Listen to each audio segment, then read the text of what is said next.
Live the truth. We're teaching through the New Testament book of James, and today we're going to study James chapter 1, verses 12 through 16.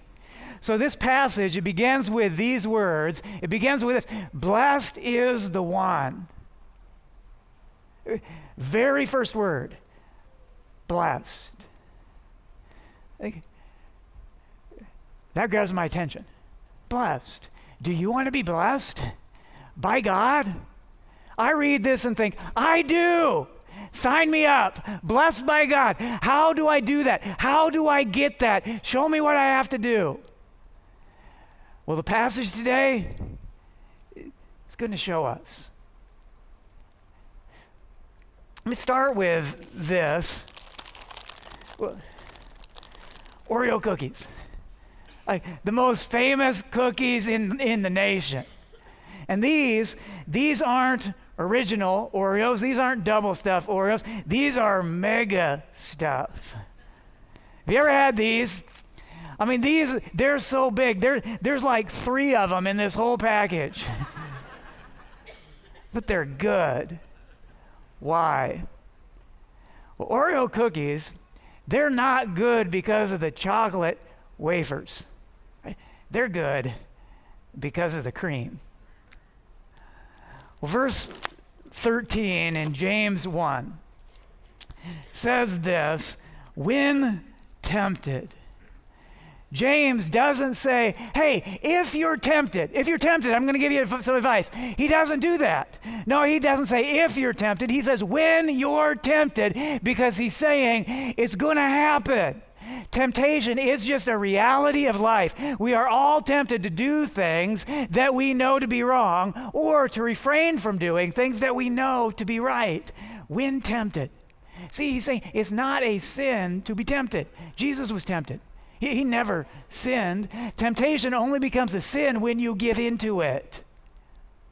Have you ever been so tempted that you thought, I am so tempted right now, I might as well just follow through with it because I've already lost? That's not true. Struggling with temptation does not mean that you've lost. Being tempted is not equal to being defeated. Temptation, it simply presents a choice. Here's my choice. When I'm tempted, I can bail on God and do it my way, or I can trust God and follow His way. Temptation isn't sin. Temptation is decision time. Verse 13. When tempted, no one should say, well, God is tempting me. I mean, blaming God for temptation, it's more common than you think. I mean, we could do that with this. I could look at an Oreo cookie, and I could look at this and say, this appeals to me. This looks good to me. God, if you didn't want me to eat these, then why did you make them taste so good? Right, we could say, it's God's fault. We could do that with a lot of stuff. We could say, well, if God didn't want me to be interested in that, then He wouldn't have given me the desires for that. It's God's fault. Or here's another one that's common to blame. We say, what's the enemy? It's Satan. Satan made me do it. Satan drug me into this sin, and I was kicking and screaming all the way. It's Satan's fault. Or it's my spouse's fault. If they didn't nag, I wouldn't yell. Or it's my parents' fault. They're so strict. The reason I don't do what they want me to do is I'm trying to establish some independence. It's their fault. Or it's my boss's fault. My boss makes my life miserable. The reason I do the things I do is because I don't want to lose my job.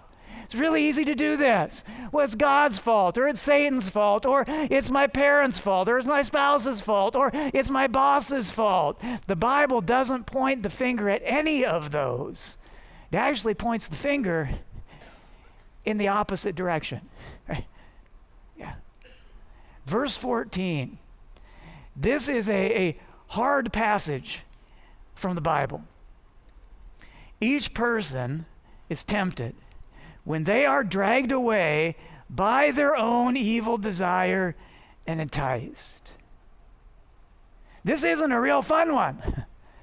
But James, he's really blunt. We see that throughout his letter. He just puts it out there. And what James is saying here in chapter 1, verse 14, he's saying when it comes to sin, when it comes to temptation, when it comes to going the opposite direction of God, you need to know that doesn't come from somewhere way out there, that it comes from right in here.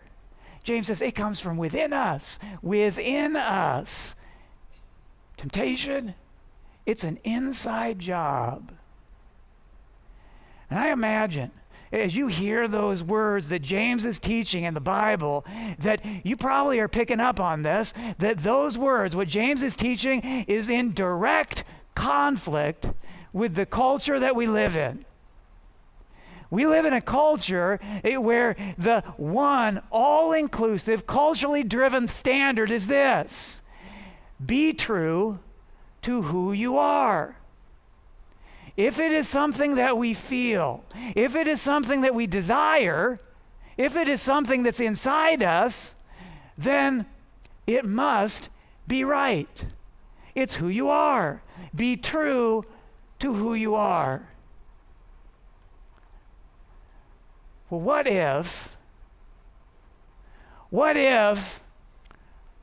who you are is off? What if some of the things inside of us, what if some of the desires, some of the feelings, some of the wants inside of us really, truly aren't good for us? Because that is precisely what James is teaching in the Bible. Chapter 1, verse 14, each person is tempted when they are dragged away by their own evil desires. Their own evil desires. Jeremiah, the Old Testament, he teaches the same kind of thing. He put it this way, Jeremiah 17, verse 9, the heart is deceitful above all things and beyond cure. There are times when following Jesus doesn't look very appealing. There is a word for that: temptation. James is saying, don't be surprised. Don't be surprised when things that are contrary to what God teaches in the Bible seem really good to us.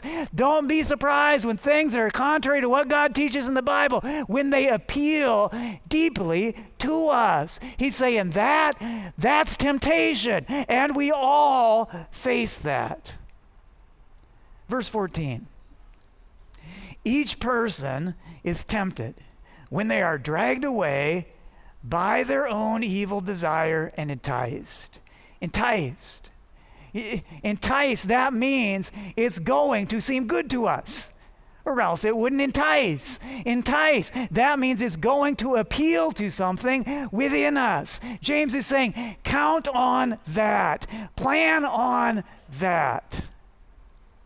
Every day, we hear things like, be true to who you are. Be true to what you feel. But understand, God teaches that who we are and what we feel, can be twisted by sin and not be good for us.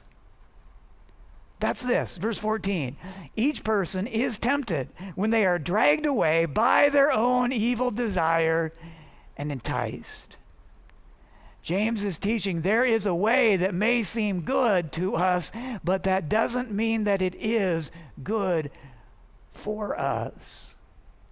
And we know this in different areas of life. Let me give you an example of how this plays out, and we probably all agree with this. Let's say there's somebody who's got an addiction, and they say, today I'm not going to go there. Today, I'm not going to take that. Today, I'm going to stay away from that. We say, yay, good, good for you. When they make that decision, what's going to happen inside them? Well, here's what's going to happen inside them. Every single emotion within them is going to fight against that decision. It's going to be crying out inside of them, but I want this, but I need this.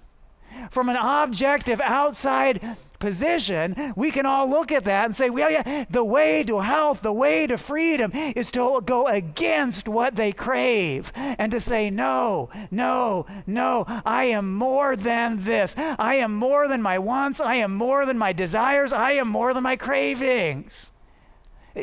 That's true for you and that's true for me. We are not ruled by our instincts.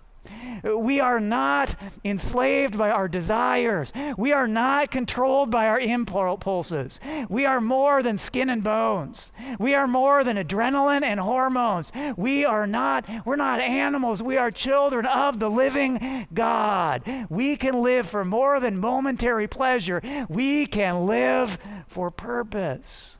We have a say. We have a choice.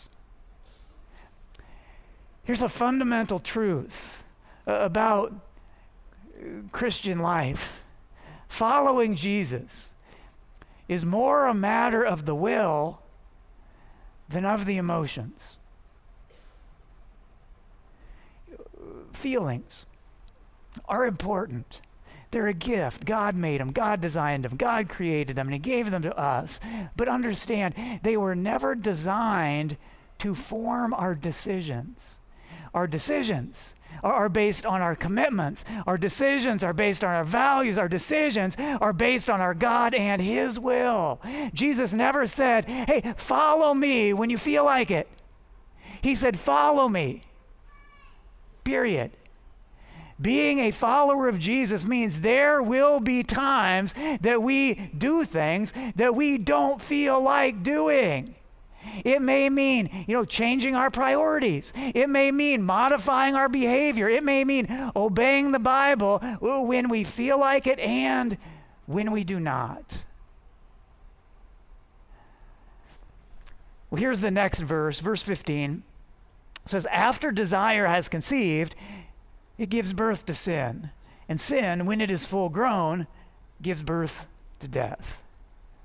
Well, what does that mean? Well, I think that's kind of like this. You do realize that there's only one proper way to eat an Oreo cookie, right? Well, that's like this. All right, you take it apart, cream first. And man, is that good. When you just jump into that, nothing but that thick, rich Oreo cream, man, you're like, yum. But what happens after you've eaten all the cream? Why, after you've indulged in all the cream, what's left? Nothing but a stale chocolate wafer. And these chocolate wafers without the cream, like, blah, not good. See, sin, James is teaching sin, it works like that. Hear what he says. Verse 15, after desire has conceived, it gives birth to sin. And sin, when it is full grown, gives birth to death. See, eating Oreo cream is delightful, but once the cream is gone, party over. Now I'm just stuck with the nasty wafers. That cream, it looks good, and it smells good, and it tastes good. It's enticing, but it lowers our IQ. Right? It elevates the present at the expense of the future. The inseparable relationship between cause and effect, that's not just a scientific law, that is a spiritual reality. Wisdom. Wisdom is the capacity to attach current decisions to future outcomes. Verse 15. After desire has conceived, it gives birth to sin. And sin, when it is full grown, gives birth to death. And death, right? No thanks. I'll pass on that part. I don't want that part. Understand too, when James is talking about death here, I don't think he's just referring to physical death. I think there's more than that. This death that sin causes, it's bigger than that. It can be the death of our integrity. It can be the death of our character. It can be the death of our contentment. It can be the death of a relationship. It can be the death of trust. It can be the death of a preferred future. It can be the death of potential. It can be the death of our peace. You know, it's not uncommon to think, Jesus, yeah, you know, I like the guy. I believe in the guy, and he's going to get me into heaven when I die, but I'm young. I got lots of years to live before that. I'll get serious with Jesus when I get old and when I get close to dying. Until then, I'm going to live my life. That kind of thinking, it's not a disbelief in God. It's just not seeing how God is of practical daily value to me. Well, James is showing us how. Hear it, verse 15. After desire has conceived, it gives birth to sin. And sin, when it's full grown, gives birth to death. You know, we all blow it. We all mess up. We all make mistakes. The word the Bible uses for that is sin. And the central teaching of the Bible is this, that God, well, he loves us. And we mess up, he still loves us. That's why he came. That's why Jesus came. That's why Jesus gave his life and sacrificed it on the cross to forgive us and to provide heaven for us. That's an amazing thing. And it's not the only thing. Because forgiveness does not negate earthly consequences. We can be forgiven, but we can be forgiven, we can be heaven bound, but sin, it's still not good for us. Sin might not prevent us from getting into heaven. You know, Jesus has us covered, but sin, it's still not good for us. It still causes pain. It still causes hurt. It still causes loss. It causes fear. It causes anxiety. It causes regret. And maybe not today, but someday. God doesn't want us to be burdened with that, and so he shows us a different way. He shows us, well, a better way. You know, Jesus isn't just helpful when we die. Jesus, he's helpful all along the way. He'll guide us in all kinds of practical things like friendships and marriage and money and parenting and jobs and relationships. Guidance, help, wisdom here, now, today. Don't put him off until you're old. Get tight with him now. Jesus offers a future life that is unending and a present quality of life that's better. You know, a while back, there was a college in Connecticut that did a research project, and it was a research project on Oreo cookies and rats. You know what they discovered? It's actually really kind of interesting. Here's what they discovered. They discovered that Oreo cookies were just as addictive to them as cocaine. Wow, didn't know that. They don't put that on the package. But here's the thing. If we get into this daily habit or daily pattern of just slamming through all the Oreos, what's going to happen? Well, our pants aren't going to fit anymore. That's the way it works. Yeah, what's enticing to us about Oreos? It's not the chocolate wafers, it's the cream. And here's the thing. There's a whole lot of that kind of thing around us day in and day out. And I think one of the things God is inviting us to do in this passage is to take a moment and to reflect. To say, well, how about me? What entices me? What is that for you? It's going to be a different answer for a whole lot of us. You know, it's an answer for each one of us to spend a moment or two and ask, well, where am I most likely to not follow the Lord and to follow my own way or a different way?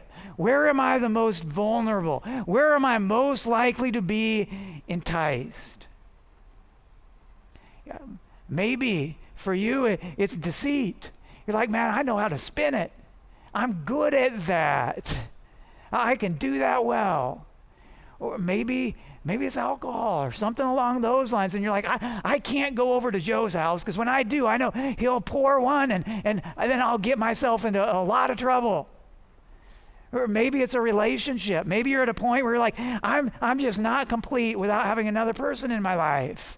Or maybe you're in a relationship that you kind of know you shouldn't be in, or you're going places and doing things that you kind of know that you shouldn't be doing. Or maybe it's words. Maybe the words that come out of your mouth, you know, they're just not God-honoring. Or maybe it's negativity. We're surrounded by it day in and day out, and maybe you've just kind of drifted that way, and without even realizing it, it's like, you know, instead of being aware of the many blessings that God has given me, I'm really focused on the things that I don't have. What entices you? Maybe it's, you know, pride or self-sufficiency. Maybe right now you're just really tempted to give up, throw in the towel. What is it for you? I think it's important to identify, what's my weak spot? Look within. Listen to the Holy Spirit. Be aware. Well, James 1, verses 12 through 16. Here's the big idea is this, verse 12. Blessed is the one who perseveres under trial, because having stood the test, that person will receive the crown of life that the Lord has promised to those who love him. What's the first word in this passage? It was blessed. Read that and I think, man, does anybody want that? Does anybody want to be blessed by God? I do. So how? Tell us how. How do we get that? How do we experience that blessing from God? Let me explain it this way. When my kids were growing up and we got Oreos, you know where we put them? We were intentional about this. We had a snack drawer, and we didn't put the snack drawer up high. No, we very intentionally decided to put it lower where they could all reach it. I said, well, why? Why would you do that? For the same reason that I think God put that tree of the knowledge of good and evil right in the garden. Got to walk by it every day. Got to choose every day. Got to make a decision every day. See, you and I, we are not enslaved by our desires. We can live for more than momentary pleasure. Temptation, it's not just an opportunity for me to do the wrong thing, it's also an opportunity for me to do the right thing. Instead of living by my primal urges, I can discover I have a power I didn't know I had. I have a strength I didn't know I had. The power, the strength of the Holy Spirit. God residing and God reigning in me. Through him, I can rise above. Well, let's end where we began. Verse 12, blessed is the one who perseveres under trial. Blessed. How could James, how could he say that? How could he believe that? Blessed.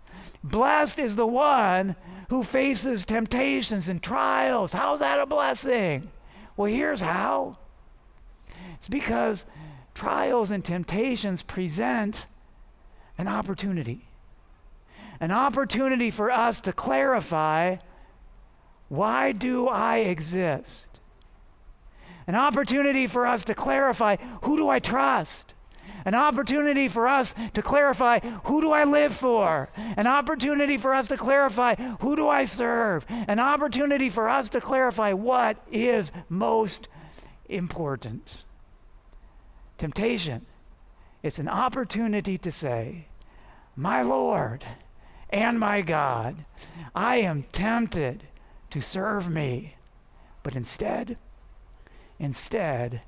I choose you.